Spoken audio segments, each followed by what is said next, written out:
എപ്പോഴും ഇങ്ങനെ പറഞ്ഞു കേൾക്കുന്ന ഒരു കാര്യമാണ് നിങ്ങൾ നോ പറയാൻ പഠിക്കണം, നോ പറയാൻ പഠിക്കണം. അതായത് അതുകൊണ്ട് ഉദ്ദേശിക്കുന്നത് നമുക്ക് ഇഷ്ടമില്ലാത്ത കാര്യങ്ങൾ നമ്മൾ കഷ്ടപ്പെട്ട് അക്സെപ്റ്റ് ചെയ്യാതിരിക്കുക, അതിന് വേണ്ടിയിട്ട് നമ്മൾ നോ പറയാൻ പഠിക്കുക എന്നുള്ളതാണ്. അതൊരു പരിധിവരെ ശരിയാണ്, തെറ്റാണെന്നൊന്നും ഞാൻ പറയുന്നില്ല. ഒരു പരിധിവരെ അത് ശരിയാണ്, നമ്മുടെ ലൈഫിൽ അത് വേണം. പക്ഷേ അതിനൊക്കെ കുറച്ചും കൂടി ഇമ്പോർട്ടൻ്റ് ആയിട്ടുള്ളൊരു കാര്യം എന്താണെന്ന് വെച്ചാൽ, നിങ്ങൾ പറയാൻ പഠിക്കേണ്ടത്, അല്ലെങ്കിൽ നിങ്ങളോട് തന്നെ പറയേണ്ടത് ഐ ഡോണ്ട് കെയർ എന്നുള്ളൊരു കാര്യമാണ്. ഇപ്പം നമ്മൾ ഒരു ഫ്രണ്ട്സ് ഗ്യാങ്, നമ്മൾ നല്ല കമ്പനിയാണ്.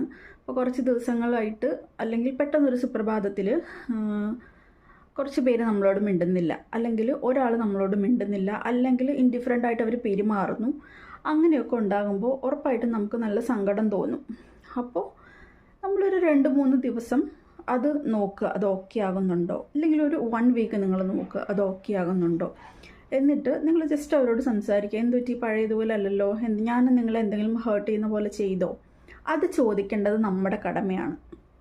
അതിന് അവർക്കൊരു ഉത്തരം തരാനില്ലെന്നുണ്ടെങ്കിൽ പിന്നെ അത് നമ്മുടെ കയ്യിലുള്ള പ്രശ്നമല്ല. സോ അതങ്ങനെ തന്നെ വിട്ടേക്കുക. പിന്നെ അതിനെപ്പറ്റി നമ്മൾ ബോദർ ചെയ്യണ്ട. പിന്നെ അവർ സംസാരിക്കാതിരിക്കോ, ഇറ്റ്സ് അപ് ടു ദം. അവരൊക്കെ വേണമെങ്കിൽ അവർ മിണ്ടട്ടെ, നമുക്ക് എന്തായാലും ഇനി അവരെ വേണ്ട. ഓക്കെ, അപ്പോൾ അങ്ങനെയൊന്ന് വിചാരിച്ചാൽ തന്നെ നമ്മുടെ കുറേ അധികം പ്രശ്നങ്ങൾ തീരും. ഈ ഒരു സൈഡ് നമ്മൾ ചിന്തിക്കുന്നില്ല, അതിൽ നിന്ന് നമ്മൾ എന്തായാലും ഉറപ്പായിട്ട് നമ്മൾ ഓവർകം ചെയ്യും. എല്ലാ കാര്യവും നമ്മുടെ കൺട്രോളിലല്ല. നമ്മുടെ കൺട്രോളിലല്ലാത്ത കാര്യത്തെപ്പറ്റി, ഇപ്പം മുകളിൽ കൂടെ പോകുന്നൊരു എയ്റോപ്ലെയിൻ, അത് ഞാൻ കൺട്രോൾ ചെയ്യാൻ നോക്കിയാൽ എനിക്ക് പറ്റില്ല.